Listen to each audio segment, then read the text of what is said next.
gotta let that sun kiss your skin every once in a while. Look at my hat. How the brim on my hat do that weird shit? It's weird old life, B. It's crazy. You get some every once in a while. You gotta let that sun kiss you like this. The way it's hitting my lip is making it look real weird, but I don't give a shit. What I like the most is like the sun makes you just the vitamins that you get from the sun, the minerals, keeps you glowing. I think every once in a while the weirdo thing in me go off, right? So I'll be having to ask questions.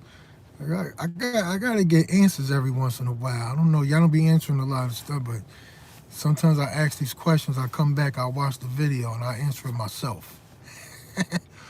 Like I be wondering why when some of us go live, do we be smoking pot and drinking liquor driving? We'll be in the driver's seat doing some weird shit like that. It always throws me off. You know what I mean? That's like one of the most weirdest things that you're ever gonna see. Something that you know you ain't got no business doing. People be doing it, but they be live with it. You know what I'm saying? It's one thing like if you're gonna do anything you want. But if you're gonna be live and driving, you gotta be, sometimes you gotta chill, cause you know why? They be telling you that they'll use that stuff later against your ass. And you steady be pretending like they ain't there, but then they be in that room and they be like, look at this, Miss Booty Baba. Look at this. And then, you know, you could deny it all you want, but they show you the video, you be like, see how quick you shut the fuck up? You be like, oh, they got me. Ain't nothing else we could do. You can say whatever you want. They got you, buddy. I ain't be doing nothing on no live, except for something like this, just talking, chatting. You know, just having a little chat. I guess that's why people now be like, chat. Because we just be having a little chat every once in a while. You know what I'm saying? I'm looking forward to some new music. I'm a music-holic, man. I be waiting for people to drop, new joints. And you be like, come on, B. Yo, it's a song. And I know, like, if I might only just talk about it on live. I don't think nobody be screen recording my lives. I don't think I'm one of those people. But it's a song, like, I hear one thing, and I know other people hear other stuff, or maybe people hear what I hear. But it be throwing me off, man.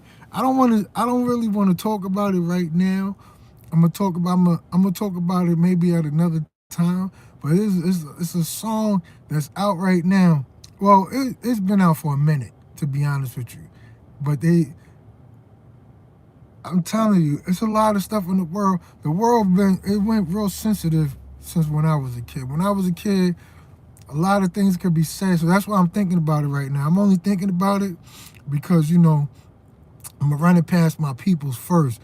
I don't want to just, like, throw it out there in the air and then, like, you know what I mean? Like, I wasn't supposed to. So I'm going to wait till I get to talk to my people. I'm going to run it past them first. I'm going to see what they say, and then I'm going to come talk about it. Because it's the words that literally this person is saying. It's just throwing me off. I think I hear something else. It's like, it's all you know what I'm saying? I think he's saying something else. But it could be just me saying that, but I'm gonna wait.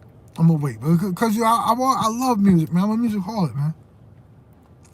It's funny because, like, when I was younger, and I would be out there hustling with my boy, Creature from Creaturenomics, we would have, like, these conversations. We didn't really get to no deep conversations. We have these conversations every once in a while. So he was talking about, like, how, like, when we became this age, that things would be different for us, right? Health-wise. So my boy would be saying to me, like, because we walk around selling records hand in hand all day long, and we walk miles every day, that's keeping our health in a way. And I was like, I feel what he's saying. So we would be connected like that. But music-wise, it was one day I'm standing outside, we hustling, and every once in a while we break out in song. You know, I don't know. At this moment, I knew that they only did hip hop around me, and they would only recite like other hip hop artists' verses around me because we was like really doing that hip hop. But it's this song I grew up, and I really loved the song. It was like we didn't start the fire. I don't know if y'all heard that shit, right? It's like we didn't start the fire. It was always burning since the world was turning. I'm not on key or none of that shit. I don't give a fuck about that, right? I'm just giving y'all the words. Y'all Google it, look for it, whatever. But that joint was hot.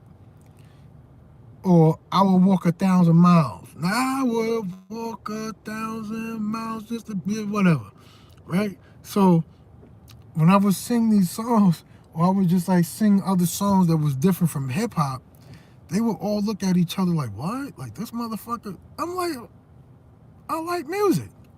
Like I listen to Aerosmith. I was listening and the reason why I would listen to like a lot of music in real life is because I like sounds. I like the way sounds were put together and how different artists would take records, right?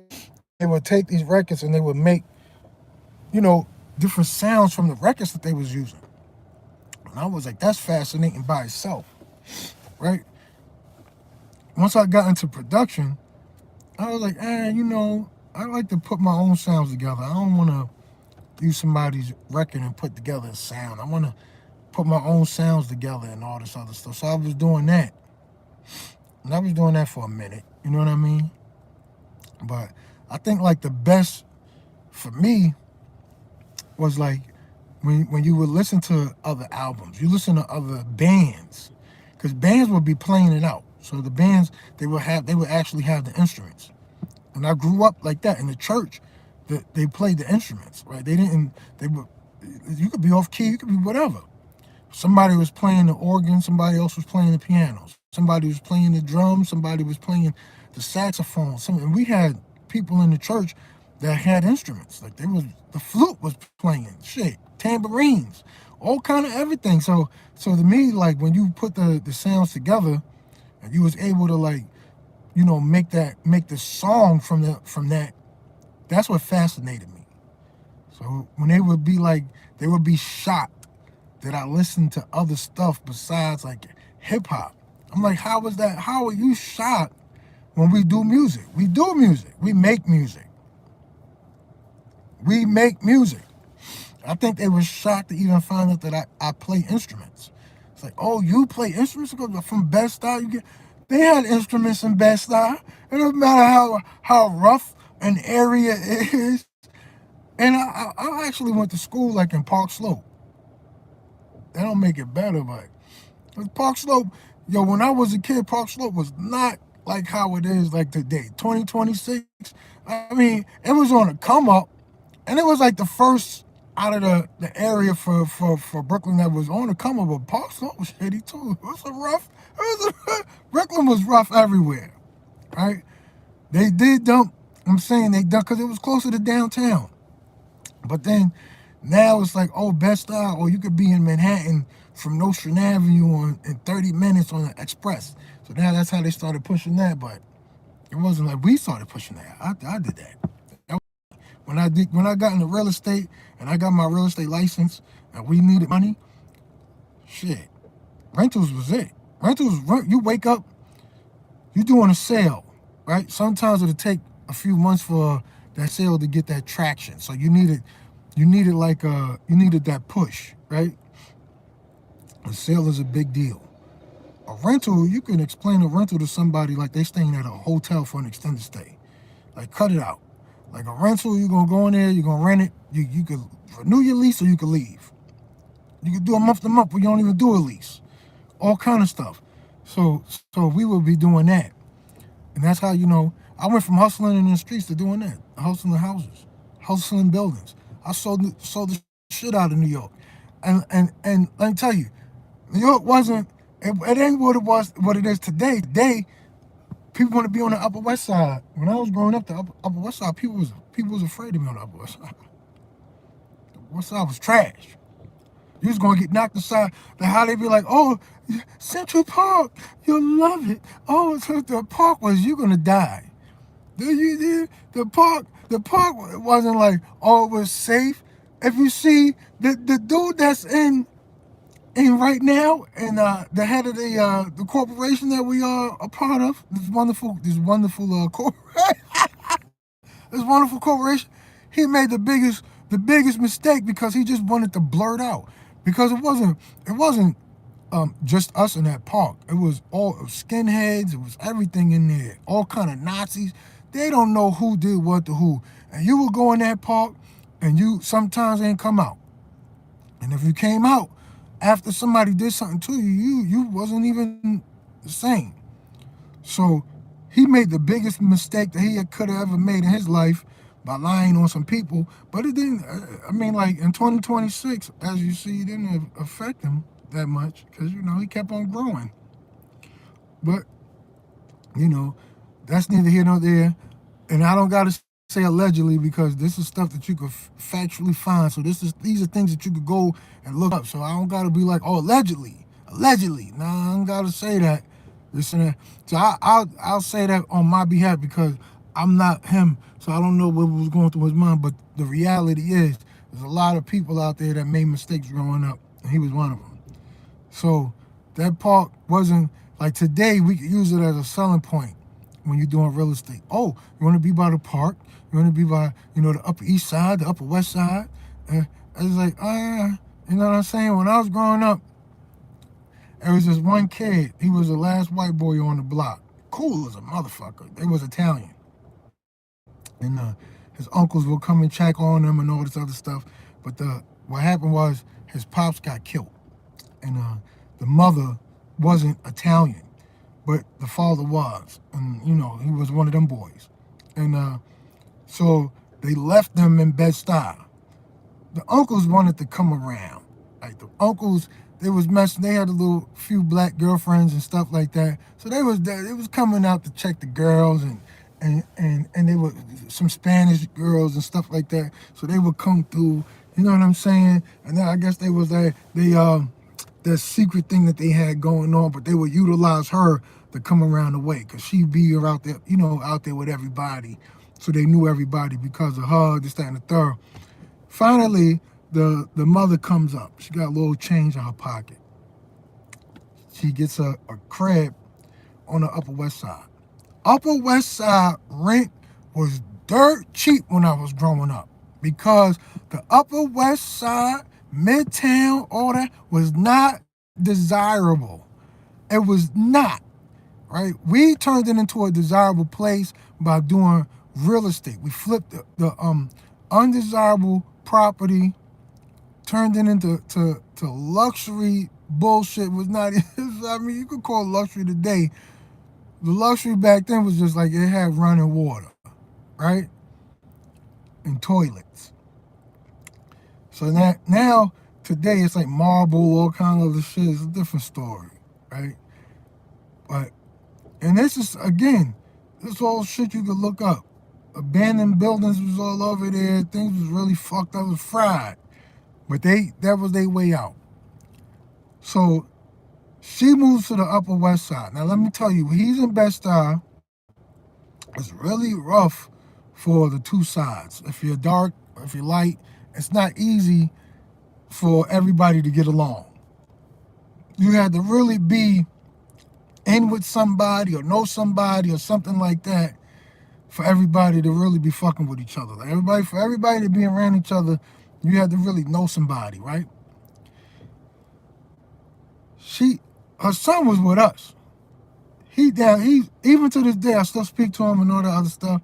He was down with us. He's running with us. He's outside with us. So nobody fucked with her son around the way.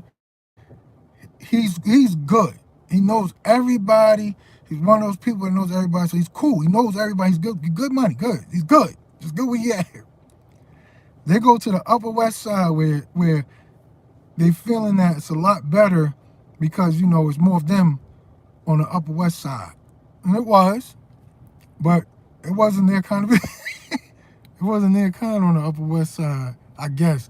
Because when he goes to the Upper West Side, he starts to go to a school over there, all this other stuff. And you know, in Manhattan, it's like the suit and tie world, right? He comes back around the way. He got on his suit. He got on his tie, right? But he's still in school. He's now like, yeah, I'm coming up, y'all. He got a briefcase and all this other stuff. You know, they got him the briefcase. They want him to feel better, you know, and start feeling more important. They're on the island, and suit and ties and all this other good shit. So they got it like that, right? He leaves Bed-Stuy. I'm telling you, he's good. He leaves Bed-Stuy. Gunshot City. Shit is like popping off all day, all night. I mean, it's like being in Vietnam, but in New York. He leaves Bed-Stuy. He goes to the Upper West Side, gets off the train. It's in the evening time, not quite night, but it's in the evening. Thinking I was going to do all that. Damn, really knocked me off. I can't even finish my story. Shit. I'm going to finish my story another time. I'll tell you about the kid with the suit. Another day. They really knocked me off. But I'll be back. Got nothing but love for y'all. Y'all have a good day. I'm going to tell you my story later. I'll post it or something. Peace out.